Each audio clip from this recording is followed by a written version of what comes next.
The immediate impression that everyone would consider of me, and I hear this all the time, is that Jocko would allow no slack whatsoever, no mercy on anything, right? You're out of regulations, I'm going to drop the hammer on you. Well, the fact of the matter is that doesn't work as a leader. In the military, people wear patches on their uniforms. Well, the SEAL teams has a reputation for being very unprofessional, don't really know how to wear our uniforms well. We don't wear our uniforms a lot. We have mix and match gear. We buy civilian gear. We wear that. We just have a bad reputation. And one of the things that once the war started and we started getting these high-speed camouflage uniforms with Velcro everywhere, well, guys started making their own patches. And the patches were, some of them were just cool, whatever, some skull or a knife or whatever. Guys making their own patches. Guys make their own patches. Here's a typical one.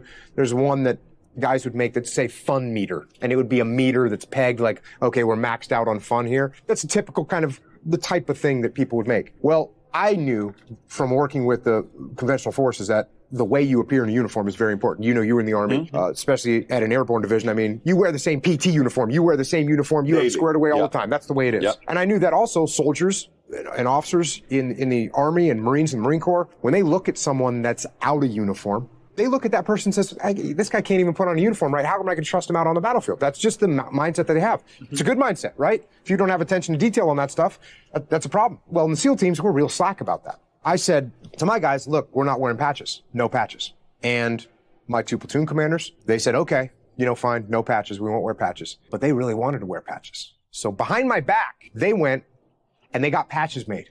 Task Unit Bruiser patches. What they would do is, if they were going on an operation that I wasn't going on, when they'd roll out the wire, they'd make a call on the radio and say, patches on, and they'd pull out their patches and put their patches on. They basically disobeyed a direct order from me. Would have been fine, except for there was a certain operation that they went on. There was an embedded photographer on, and the pictures came back, and I had all the pictures, and I see all my guys with patches that I told them not to wear. You know what I did? I didn't do anything. You didn't bring it up? I didn't bring it up. I realized, number one, we were fighting in a very hard environment where troops were getting wounded and killed every single day. Where were you at this time? We were at Ramadi. Okay. For me to focus my leadership capital on something that small was a complete waste of my leadership capital. Number two, I realized that these guys, that was a boost in their morale. That made them feel like a tighter unit. They gave these patches out to Army guys. That was a big deal for them. And it meant a lot to them. And so for me to go in and rip that morale away from them would have been a downstep in their vision of me and their respect for me. And it would have antagonized our relationship. I didn't come out and say, hey guys, I saw the patches, you're fine to wear them. And Leif was talking about this, he thought I was just going to drop the hammer on him. And I didn't say anything. And the guys continued to do it, and it was not a big deal. Now, they didn't wear any inappropriate patches. The patches that they wore were all the same, so it was uniform. But the answer to your question, which is probably the opposite of what a lot of people think I'm going to say, is like, what are you going to waste your leadership capital on? Now, the other side of the spectrum, if you get someone that's doing something that's illegal, that's immoral, that's strategic, that's going to impact you strategically, yeah, I will not budge on something that is that important to me.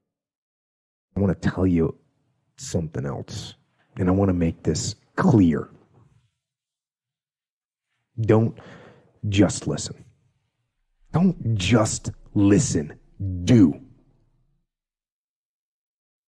I'm not just talking. So I'm not just talking. I'm doing. And I don't want you to just listen. Put this information to work. Make today count. Every day. Go forward. Get aggressive and attack, whether it's on the battlefield or on the beat or in the factory or on the farm or on the construction site or on the website, in the garage or in the firehouse. Don't hesitate. Step forward and get after it. So if you're working for me, I say, hey, I want you to do this mission, Patrick. Come up with a plan. I'm showing you that I trust what your plan's going to be. Now, I'm going to I'm going to make sure that your plan is good. I'm going to review it, but I'm going to give you a lot of autonomy. I'm going to give you trust. And when I give you trust, well, what's your reaction? You think to yourself, this guy trusts me. Yep. And then the way I build trust in reverse is when you make a mistake, instead of me jumping down your throat and hanging you out to dry, instead I say, okay, you know what? My fault. I should have given you better direction. Here's what we're going to do next time. So now you look at me and you go, hey, I screwed this thing up and Jocko still trusts me. I trust him. And that's how I build trust. I give it. You give it. I give trust to build trust. If I'm really putting an effort, but my plan maybe not the best plan, you're still going to give me second chances to work on it and get better at it? I will micromanage you more. I can't trust you as much. We do a business deal or we're in business. I don't send you out with the biggest client I've got when I just met you and say, hey, I trust you. No, I give you a little client and I say, hey, go make this happen. And you come back and you say, hey, look, I did it. And I say, great. And you trust me a little bit more. Or maybe you screw that one up. And I say, okay, let me review. What'd you do? What mistakes got made? And you say, oh, well, I did this. And okay, we correct that. But I don't come down hard on you because I'm trying to build a relationship with you. Mm-hmm. If I come down hard on you, do you even want to work for me? Do you even want to be, if I come down, this is pathetic, you screwed this up, this is your fault, you're looking for another job. Come on. Right. Whereas if I say, okay, let's look at what we can do better, then I'm building the trust. But you might be very trustworthy for many years, and then all of a sudden you go out and you do something underhanded with a client, you try and rip them off or rip me off. Yeah, I mean, you're not going to have trust from me anymore. I need a mission. We all need a mission. That's what life should be, is a mission. That's what gives your life purpose and focus and drive and ultimately satisfaction. Now, that mission can be the job you work at. It can be providing for your family, or it can be getting better at jiu-jitsu, or stronger at Olympic lifting, or starting a business that you want to grow and build and take over the world. And sometimes people ask me what to do if they don't know what their mission is or what their mission should be. And I tell them, if they're in that situation, go help someone. Go help someone else. Make that your mission. Because that will make you better. And it'll make the world better. And eventually from that, you'll see what your mission is. No matter how bad it is going to be, when there is a challenge. And by a challenge, I mean anything in life, any challenge, anything that you're facing. The only way to overcome the challenges that you face is to start walking. Take that step every day, no matter what you are facing. Get up and start walking.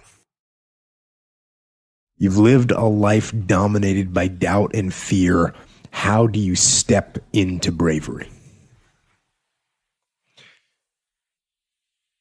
Step. That's how you step into bravery. Step. Take the step. Step aggressively towards your fear. And that step towards your fear is the step into bravery. Because we're scared of what we don't know.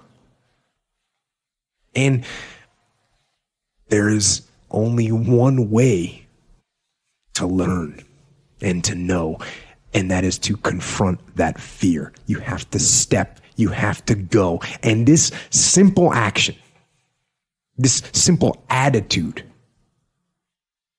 it answers so many questions. So many questions. How do you get to the gym every day? You step. You go. How do you change your diet? You step. You go. How do you overcome fear of failure, or fear of success, or fear of fear itself? You step. And how do you face the fear of the unknown? You step. Don't wait anymore. Don't think anymore. Don't plan anymore. Don't contemplate anymore.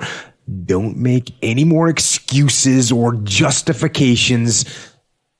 Don't rationalize anything else. No, no, and no. Instead, be aggressive. Take action now. And what is the first action that you need to take? What's the first step you need to take? The first step you need to take is just that. Step.